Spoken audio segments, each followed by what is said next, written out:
ठंड के इस मौसम में अगर आपने साग मीट नहीं खाया तो समझो आपने कुछ भी नहीं खाया। अस्सलाम वालेकुम। आज मैं आपके साथ शेयर करूंगी साग मीट की रेसिपी, जिसको हम बनाने वाले हैं एकदम इजी तरीके से और बहुत ही टेस्टी बनता है। सबको बहुत पसंद आने वाली रेसिपी है, तो लाइक शेयर ज़रूर कर दीजिएगा। तो चलिए देख लेते हैं इस रेसिपी को हमने कैसे बनाया। साग मीट बनाने के लिए यहाँ पर हमने 500 ग्राम मटन ले लिया है। अच्छे से हमने इसको वॉश कर लिया है। अब हमें ले लेना है यहाँ पर पालक। तो देखिए एक बंच हमने यहाँ पर पालक का ले लिया है और इसकी हमें डंडियाँ निकाल देनी है और जो इसके लीव्स हैं उसको अलग कर लेना है। तो देखिए यहाँ पर हमने एक पॉट में पानी ले लेना है। तो यहाँ पर आधा लीटर पानी ले लीजिएगा। तो पानी हमें इसमें पॉट में ऐड कर देना है। उसके बाद देखिए हमने पालक की डंडियाँ निकाल दी हैं और इसको हमने इस पॉट में ऐड कर देना है। पहले हमने पालक को अच्छे से धो लिया है, तो पालक को पहले बहुत अच्छे से धो लीजिएगा, उसके बाद ही आप इस पानी में ऐड कीजिएगा। और 4 से 5 मिनट ही हमें इसको बॉईल करना है। बॉईल आने के बाद आप इसको 4 से 5 मिनट बॉईल कर लें, बहुत ज़्यादा हमें नहीं पकाना है। और तुरंत ही इसको हमें ठंडे पानी में डिप कर देना है। फ्रिज का आप ठंडा पानी ले लीजिएगा और इसमें डिप कर लीजिएगा। इससे पालक का जो कलर है वो हरा बना रहेगा। अब देखिए एक तरफ हमने पालक को ठंडा होने के लिए रख दिया है, दूसरी तरफ हमने एक हांडी रख लिया और इसमें ऐड कर लिया है हमें 100 ग्राम मस्टर्ड ऑयल, यानी सरसों का तेल। क्योंकि हम पालक साग बना रहे हैं तो सरसों के तेल में ही बनाएंगे, उसी में इसका असली टेस्ट आएगा। आप चाहे प्योर घी में भी बना सकते हैं। ऑयल गर्म हो चुका है तो यहाँ पर हम मसाले ले लेंगे। एक दालचीनी का टुकड़ा, 2 तेजपत्ते, एक बड़ी इलायची और आधा टीस्पून काली मिर्च, 5 लौंग, आधा टीस्पून जीरा। तो ये मसाले चले जाएंगे और 2 साबुत लाल मिर्च। मसाला को हमें हल्का सा 10 सेकंड के लिए क्रैकल होने देना है। तो देखिए मसाले 10 सेकंड के लिए हमने क्रैकल कर लिए हैं। और अब हम यहाँ पर लेना है प्याज। तो देखिए हमने यहाँ पर 3 मीडियम साइज़ के प्याज लिए थे, इसको हमने स्लाइसिस में कट कर लिया है। और प्याजों को करना है हमें गोल्डन फ्राई। एकदम हमें थोड़ा सा लाइट गोल्डन फ्राई करना है, बहुत ज़्यादा इसमें डार्क नहीं करना है। प्याज देखिए यहाँ पर लाइट गोल्डन फ्राई हो चुके हैं, ऐसे ही हमें चाहिए। तो अब यहाँ पर ऐड कर देना है हमें गोश्त। तो यहाँ पर हम गोश्त ऐड करेंगे। तो देखिए हमने यहाँ पर गोश्त ऐड कर दिया है। अगर आपने अभी तक इंस्टाग्राम या फिर फेसबुक पर फॉलो नहीं किया है तो जल्दी से जाइए, फॉलो कीजिए, लिंक आपको डिस्क्रिप्शन बॉक्स में मिल जाएगा। अब यहाँ पर 1 से 2 मिनट ऑयल के साथ अच्छे से हम गोश्त को भून लेंगे। तो देखिए हमने यहाँ पर गोश्त को भून लिया है, अच्छे से हाई फ्लेम पर भूनेंगे।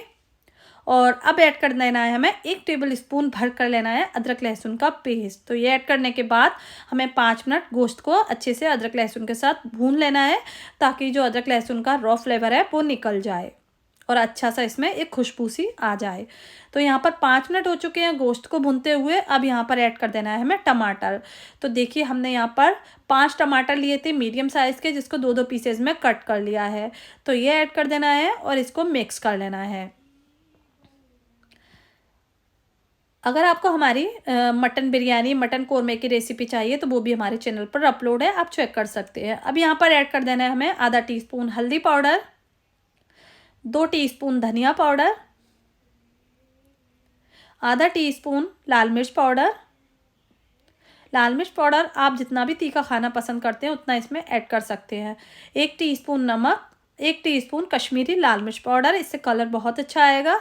और 1 टेबल स्पून भरकर यहाँ पर हम मीट मसाला ऐड करेंगे।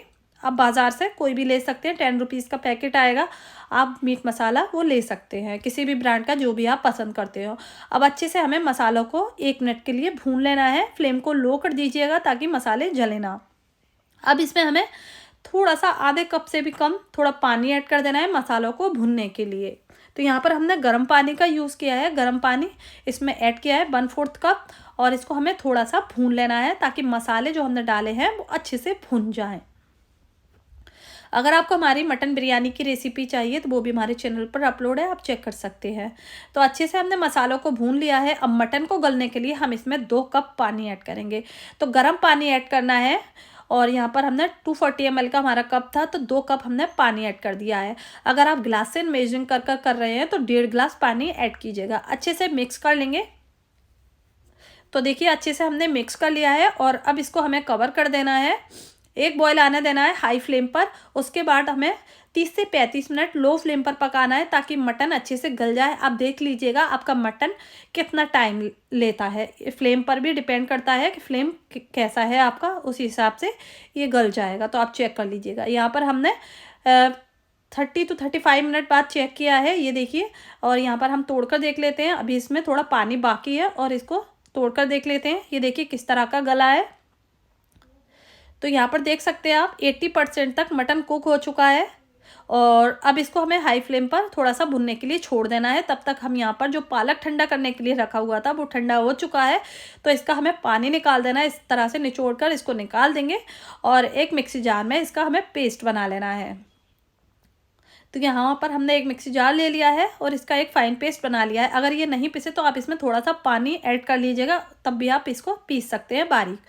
तो यहाँ पर देखिए मटन भुनने पर आ चुका है। इस तरह से थोड़ी थोड़ी ग्रेवी रह जाए तभी इसमें हमें दही ऐड कर देना है। तो यहाँ पर मैंने 4 टेबल स्पून दही ऐड किया है। थोड़ा सा फेंट कर ले लीजिएगा और अच्छे से हमें इसको मिक्स कर लेना है। और 1 मिनट पकाना है हमें दही डालकर हाई फ्लेम पर। तो यहाँ पर हमने 1 मिनट पका लिया है देखिए। और अब इसमें हमने पालक ऐड कर देना है। तो जो हमने पालक पीस कर रखा हुआ था, यहाँ पर मैंने सिर्फ पालक का यूज़ किया है। आप चाहें यहाँ पर सरसों का साग भी इसमें उबालकर इसी के साथ पीस सकते हैं, हरे धनिया पीस सकते हैं, जो भी आपको पसंद हो वो इसमें ऐड कर सकते हैं। तो हमने देखिए जो मिक्सी जार में मसाला रह गया था, जो भी पालक रह गया था, उसमें आधा कप पानी डालकर इसमें ऐड कर दिया है। अब इसको हमें भूनना है बहुत अच्छे से हाई फ्लेम पर। तो देखिए यहाँ पर हमने हाई फ्लेम पर बहुत अच्छे से भून लेना है। बीच में आप इसको स्टर करते रहिएगा ताकि ये बॉटम पर लगे ना। इतने अच्छे से भूनना है, बहुत ही अच्छे से, ताकि जो इसका जो ऑयल है वो ऊपर सेपरेट हो जाए। तो हमने यहाँ पर बहुत अच्छे से इसको भूना है। अब भूनते इसकी भुनाई करते टाइम ही यहाँ पर हमें ऐड कर देना है कसूरी मेथी। तो यहाँ पर मैंने 2 टेबल स्पून कसूरी मेथी ली है, जिसको हाथों से थोड़ा सा क्रश कर ऐड कर देना है। तो यहाँ पर अच्छे से मिक्स कर लेना है और 1 से 2 मिनट और भूनना है हाई फ्लेम पर। ऑयल सेपरेट हो चुका है, बहुत अच्छे से पालक भून चुका है, क्योंकि हम जितने अच्छे से पालक को भूनेंगे उतना ही अच्छा फ्लेवर आएगा। अब देखिए यहाँ पर ऐड कर देना है 1 टीस्पून गरम मसाला पाउडर। अच्छे से मिक्स कर लेना है और अब हमें फ्लेम को बंद कर देना है, क्योंकि हमारा जो पालक साग है वो बनकर तैयार हो चुका है। तो देखिए अब इसमें लगाना है हमें एक फाइनल स्टेप। तो बस फ्लेम को हमने यहाँ पर बंद कर दिया है और अब इसमें हमें तड़का लगाना है लहसुन का। तो यहाँ पर देखिए अब इसको ऐसे ही छोड़ देंगे और एक पैन ले लेना है। तो यहाँ पर हमने एक पैन ले लिया है, इसमें ऐड कर दिया है 2 टेबल स्पून प्योर घी। घी को हमें गर्म कर लेना है और इसमें ऐड करना है 5 से 6 लहसुन की कलियाँ कट कर और इसको हमें करना है गोल्डन फ्राई। हल्का सा लाइट गोल्डन फ्राई कर लीजिएगा और बस ये हमारा तड़का तैयार है। तो इसमें हमें तड़का लगा देना है, बहुत अच्छा फ्लेवर आएगा प्योर घी का। बहुत ही टेस्टी ये साग गोश्त बनकर तैयार होता है, साग मीट जो भी आपका है। तो आप ज़रूर ट्राई कीजिएगा। तो चलिए अब इसको हम झटपट से सर्व कर लेते हैं। तो आप ट्राई ज़रूर कीजिएगा और कमेंट करके ज़रूर बताइएगा कि आपकी ये रेसिपी कैसी बनी। इंशाल्लाह बहुत ही टेस्टी आपकी ये रेसिपी बनने वाली है, तो ट्राई करना तो एक बार बनता है। तो यहाँ पर मैं आपको तोड़कर दिखाना चाहूँगी, गोश्त बहुत अच्छे से गलकर तैयार हुआ है। आप चाहें इस पूरी रेसिपी को आप प्रेशर कुकर में भी बना सकते हैं। तो देखिए उम्मीद करती हूँ आज की मेरी ये रेसिपी आपको पसंद आई होगी। रेसिपी पसंद आई हो तो प्लीज़ चैनल को सब्सक्राइब करें, वीडियो को लाइक करें। इंशाल्लाह नई रेसिपी के साथ फिर हाजिर होंगी। अपना बहुत सारा ख्याल रखें। तब तक के लिए अल्लाह हाफिज़।